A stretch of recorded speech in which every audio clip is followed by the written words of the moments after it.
Halo semuanya, senang banget rasanya bisa bareng kalian di sesi kali ini. Nah, sebagai moderator kampanye digital kalian hari ini, saya mau ngajak kalian ngebahas sesuatu yang udah jadi rutinitas wajib kita semua. Ya, apalagi kalau bukan media sosial. Coba deh bayangin, dari mulai melek mata pagi-pagi sampai mau tidur lagi, jari kita tuh secara otomatis ngelakuin hal yang sama. Scroll, like, komen, lalu share. Udah jadi semacam refleks kan? Makanya, di penjelasan kali ini, kita bakal bedah tuntas rutinitas ini dan ngelihat apa sih yang sebenarnya terjadi di balik layar keseharian kita itu. Tapi, pernah nggak sih, di tengah kencangnya arus informasi tiap hari, kita tuh benar-benar berhenti sejenak dan nanya ke diri sendiri, apakah kita benar-benar cakap dan aman di dunia digital? Coba deh direnungin bentar. Ini tuh bukan sekedar soal seberapa jago kita pakai filter kamera terbaru atau seberapa cepat kita balas chat. Bukan itu. Ini tentang seberapa bijak kita. Apakah kebiasaan kita main internet sehari-hari itu udah beneran bijak? Dan yang paling penting, apakah data-data yang kita tukar setiap detiknya benar-benar aman dari ancaman? Nah, buat ngejawab pertanyaan tadi, yuk kita masuk ke pilar pertama kita, cakap digital. Jadi, cakap digital itu apa sih? Definisi simpelnya, kemampuan menggunakan media sosial dengan bijak melalui penyaringan informasi aktif, menolak hoaks, dan memverifikasi berita sebelum menyebarkannya. Gini, cakap digital tuh bukan cuma sekedar bisa download aplikasi terus bikin akun ya, jauh lebih dari itu. Ini soal punya filter mental di kepala kita. Jadi, saat kita baca berita yang bikin heboh, kita nggak langsung gampang percaya gitu aja. Kita harus nolak hoaks dan mastiin dulu kebenarannya. Ibaratnya, kita tuh harus bisa misahin mana yang fakta dan mana yang cuma fiksi di tengah lautan informasi yang kadang bikin pusing. Kenapa ini penting banget? Karena ingat, satu klik, share, atau bagikan dari kita itu bisa berdampak masif banget buat orang lain. Ini beneran kayak butterfly effect atau efek kupu-kupu di dunia maya loh. Kadang kita mikir, elah cuma sekedar repost doang kok. Eits, jangan salah. Satu klik itu kekuatannya luar biasa. Kalau informasi yang kamu sebarin ternyata salah, boom, kamu baru aja ikut nyumbang kepanikan massal. Tapi kebalikannya, kalau yang disebar itu hal positif dan benar, kamu ngasih pencerahan buat banyak orang. Jadi tolong banget, jangan pernah ngeremehin kekuatan jempol kamu sendiri. Oke, selanjutnya kita bahas soal etika di ruang siber. Ingat ya, ruang siber itu mungkin bentuknya virtual, tapi manusia di baliknya itu nyata. Jadi ada perilaku yang benar-benar harus kita hindari. Mulai dari menyebarkan kebencian, membagikan fitnah, sampai ninggalin komentar negatif.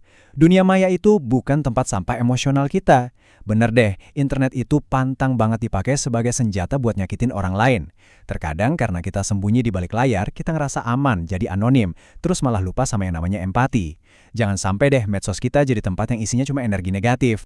Makanya pesannya tuh sebenarnya simpel banget. Jadilah pengguna yang santun dan bertanggung jawab.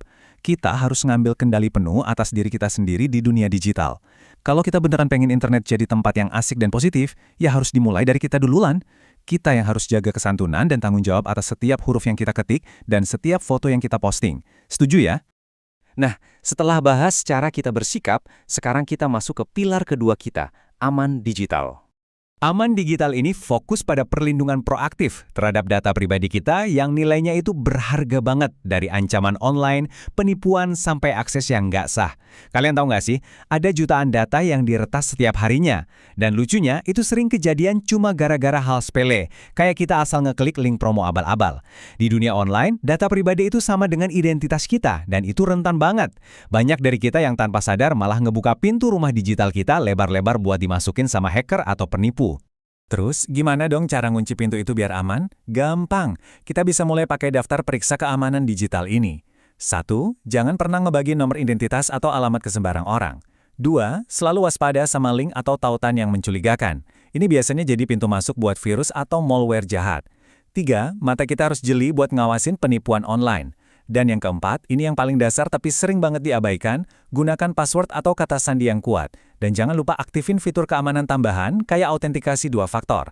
Langkah-langkah ini benar-benar bakal bikin benteng pertahanan digital kalian jadi super kuat seketika. Karena gini ya, pada akhirnya, dunia digital itu seperti dua sisi mata uang. Bisa membawa manfaat besar, tapi juga resiko kalau kita tidak bijak. Internet itu emang penemuan yang revolusioner banget, bisa monekin kita sama teman yang jauh, ngasih kita kerjaan, bahkan tempat kita belajar hal baru tiap hari. Tapi di balik semua keajaiban itu, ada resiko besar yang selalu ngintai kalau filter kecakapan dan keamanan kita lagi lengah. Dan sekarang, kita sampai di bagian kampanye utama kita hari ini, saring sebelum sharing. Sebagai rangkuman, buat ngebangun ruang digital yang sehat, cuma butuh 3 langkah konkret ini. 1. Pastikan buat saring informasi sebelum berbagi.